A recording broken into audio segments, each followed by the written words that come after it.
Shortly after yesterday's episode aired, where we discussed the breakdown of Sam Cooper's findings and what he discussed on the podcast down in the States, and all the issues that are happening with drug running, fentanyl, going back and forth over the border, and how it's not being seriously taken care of, and so much goes as far up as the facilitators and the organized drug rings go up as far as funding the Liberal Party of Canada. We discussed that and broke it all down, and it was quite frankly shocking. If you haven't watched it, go watch it right now. I suggest you go do it. Shortly after that episode dropped, Trudeau named the first ever Fentanyl Czar. His name is Kevin Brozo. A lot of people saw it on the face and said, wow, it's great that we got a czar named, ready to go. Let's get these fools locked up and let's get this thing going. That's how the regular people are feeling right now. But I looked into it, and I'll have to admit, not fired up about the choice, and quite frankly, not surprised by it either, because it's Justin Trudeau we're talking about here who's making these decisions. Making foolish ones, because he doesn't care about us. He cares about protecting himself and insulating himself from any issues.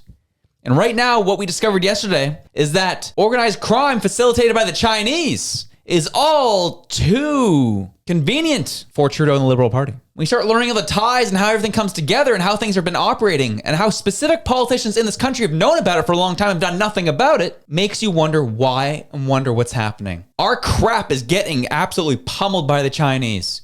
Trump knows it, the US intelligence knows it, and we've done zilch about it. Until 25% tariffs were threatened on us, then we did something. But you know Trump's team has been keeping a close eye on us. He gave us 30 days to implement our plan, our $1.3 billion plan, name the Fentanyl Czar, and get him working with Tom Homan down in the States, which is their border czar. That was the plan, and finally it took forever, but Trudeau finally named the guy. And it wasn't a positive pick.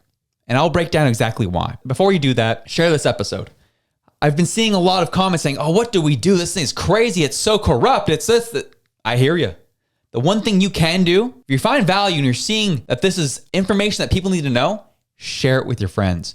Get people talking about it, because the only way we can change the narrative, the only way we can put enough pressure on our politicians, is that we break through the mainstream media narrative, we bust down their doors, we allow the new media like us and shows like ours to dictate the narrative in this country. Because no one's talking about the truth, they're all hiding it, they're all scared, and this is our time. By clicking a button, sharing it with friends, and letting them know that we do not accept this and we need more done about it. So let's jump into it, shall we? He names Kevin Brozo. Let's look at his professional experience. Spent time in the RCMP as a commanding officer from 2012 to 2016. Deputy Commissioner role of the RCMP of 2016 to 2019. Then spent time as Assistant Deputy Minister, Safety and Security of Transport Canada.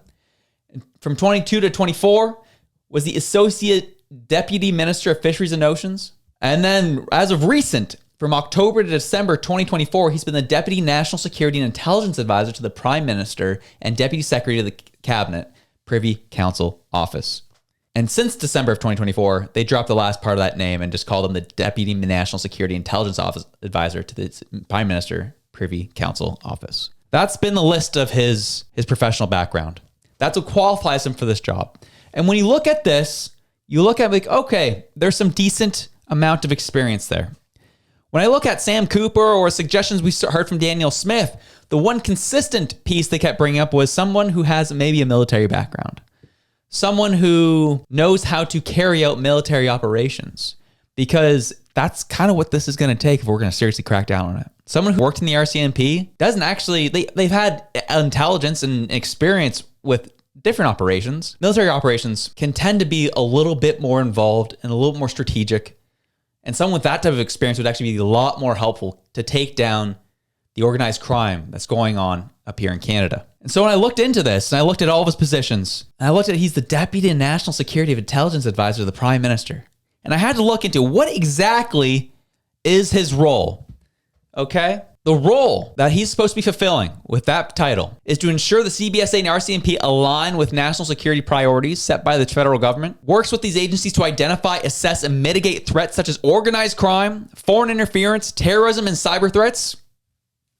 Think about that. He facilitates the sharing of intelligence between the CBSA, RCMP, and other security agencies like CSIS and FINTRAC. Helps ensure that law enforcement and border security have access to the latest threat assessments. advises the Prime Minister and Cabinet on national security policies affecting the CBSA and RCMP, supports the development of laws, policies, and operational frameworks related to border security. He plays a role in coordinating responses to major national security incidents, engages CBSA and RCMP during emergency situations to ensure rapid and effective action, and ensures the CBSA and RCMP operate within legal and ethical boundaries while handling national security matters. Works with parliamentary committees and review bodies to maintain transparency in security operations. The bottom line is he bridges the gap between the intelligence, law enforcement, and policy making, ensuring that agencies like CBSA and RCMP are effectively tackling national security threats, border integrity, and transnational crime while keeping the Prime Minister informed. That's his job. That's his role. What have we heard of any type of work being done on this from him? Have we heard anything coming of this, even covering these issues? All we've heard is how it's all been let go. We don't actually properly search shipping containers coming into our ports. We haven't actually been going after these drug crimes or these drug rings. There hasn't been a serious coordinated effort to go after this until Trump was putting threats. And even then, it was like dragging teeth to get them there. That's his role. But I know, I hear you. You look right here, right? And you say, oh, but he's only been in it for like 3 months. Quite frankly, it's been, I would say, one of the most impactful 3 months if you wanted it to be. When you have Donald Trump breathing down your neck with 25% tariffs, and we still haven't really seen any significant movement on these issues. We saw $1.3 billion being spent. They got Black Hawk helicopters, this, that, the other. But CBSA is lagging. RCMP is lagging. The provincial bodies were the ones who had to push the CBSA and RCMP to get stuff done before Trudeau was able to. And this is this guy's job. And we haven't seen anything from him. And it's like, oh, it comes from the top down. I hear you. But there is to a degree, he does work independently. And he should be getting out there talking about these things. And he hasn't been. But again, we'll give him some grace here. It's only been 3 months. Well, let's look over here. What is supposed to be his role as the Associate Deputy Minister of Fisheries and Oceans? Advises the Deputy Minister on national policies affecting fisheries, marine conservation, and ocean governance. Helps implement Canada's Oceans Protection Plan and marine biodiversity strategies. Ensures policies align with sustainable fishing practices and marine ecosystem protection. Works with provinces, territories, and international partners on fisheries, trade, stock conservation, and aquaculture regulations. This is where it gets interesting. Supports the Canadian Coast Guard's search and rescue, icebreaking, and marine safety operations. Works with Transport Canada and the Department of National Defense on maritime security and sovereignty in the Arctic. Yeah, we found Chinese buoys up there. Chinese boats going around up there. And we've been doing nothing about it. And I understand there are levels to this and a chain of command. But he has been ineffective in these roles as a part of a greater ineffective system. Nothing done. Now let's go to his role as Assistant Deputy Minister for the Safety and Security of Transport Canada. Develops and enforces safety regulations for aviation, marine, rail, and road transportation. Works with the Transportation Safety Board to investigate and prevent transportation accidents.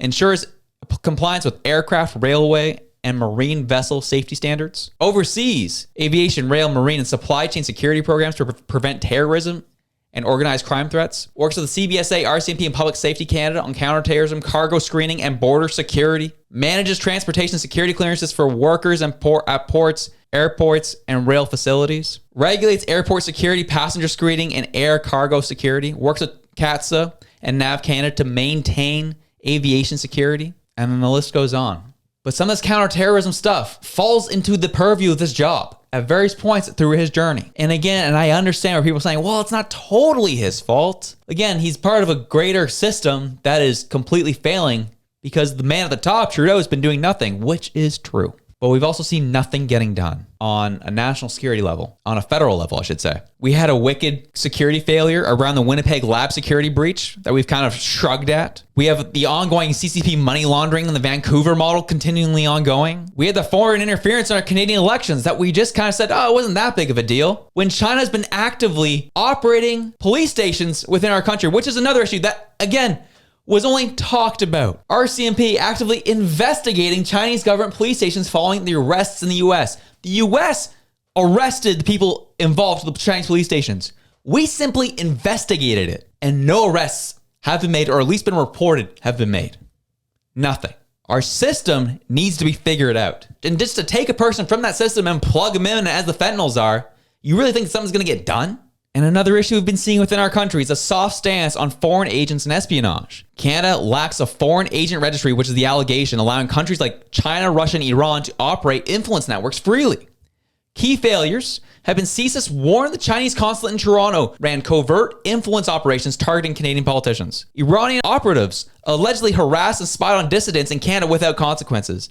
And in 2023, reports revealed Canadian intelligence was aware of these events and threats for years and took little to no action. And to this day, we still don't have any federal police at our major ports. And all the investigations that have been happening with money laundering in the country, guess how many people have been arrested? 2. All the investigations that are going on, and we know what's going on, and we know what's happening. 2 people have been arrested. It goes all the way to the top, y'all. The system reeks and needs to be flipped on its head. 100%.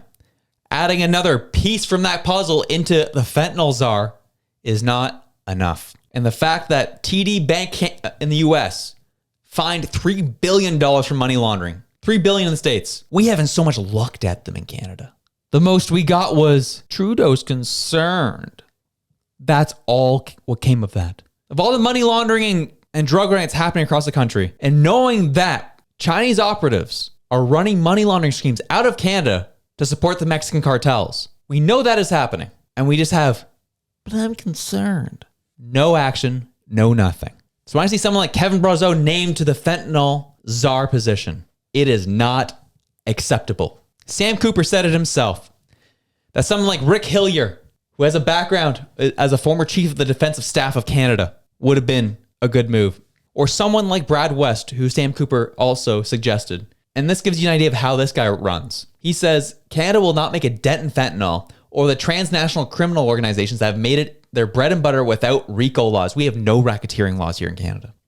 It's been resisted for decades, and we've become a safe haven for criminal kingpins as a result. Job number 1 for the new Fentanyl Czar is get it done. Get RICO laws done here. If you didn't want to go with someone with a military background, that would have been my pick. But instead, we got an establishment representative whose only role and the only thing he's going to do and the only person he is loyal to is Justin Trudeau. And as I said, this pick is not acceptable, and it should not be acceptable to the Canadian people. And do you know who else it's not going to be acceptable to? Donald Trump and the US administration. We've seen the rhetoric they've used, and we know that it's just rhetoric, but they are being very serious, that they know the threat that China poses on Canadian soil, and they have infiltrated throughout our country with the Chinese police stations and the money laundering, working with the Mexican cartels, the transnational crime that has continued here, that we allow to be facilitated here, we just kind of turn a blind eye to. And Trudeau has actively turned a blind eye to it, as these transnational groups have funded the Liberal Party. And there's photos of these groups being with Justin Trudeau. And if you want to see them, you can check that last episode out. It's a mess up here, and we need to start cleaning it up, but we are not serious. So what I'll tell you right now is this is all bluster from the Canadian political system. Look, we named a czar. The guy is going to be useless, but we named a czar. And still, Trump is still going to give us when that happens, because it's going to happen. End of February, we will be slapped with the 25% tariffs across everything. It's going to happen. Unless something drastic takes place and decision-making takes place between now and then.